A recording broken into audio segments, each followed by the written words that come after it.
আসসালামু আলাইকুম দর্শক, আমার চ্যানেলে আরেকটি ভিডিও দেখার জন্য সবাইকে আমন্ত্রণ জানিয়ে শুরু করছি।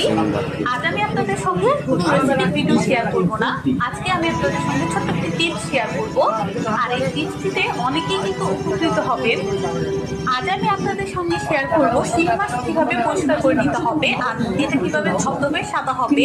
শিং মাছ পরিষ্কার করতে গেলে, কাটতে গেলে আমরা অনেকেই ভয় পাই যে কিভাবে এটা কাটবো কিংবা পরিষ্কারটা করব, অনেক সময়ের ব্যাপার। অনেকেই কিন্তু শিং মাছটা খেতে চায় কিন্তু পরিষ্কারের ঝামেলাতে বাজার থেকে কিনে এনে খাই না।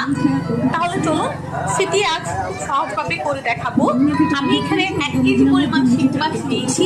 শিং মাছ কিন্তু আমারই ভয় করে কাটতে গেলে, যে কোনো সময় কিন্তু খোঁচা দিয়ে দিতে পারে।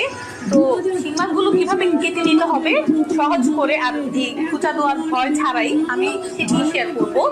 1 কেজি শিং মাছ নেন আর 5 কেজি শিং মাছই নেন না কেন, মিনিশেই কিন্তু শিং মাছগুলো পরিষ্কার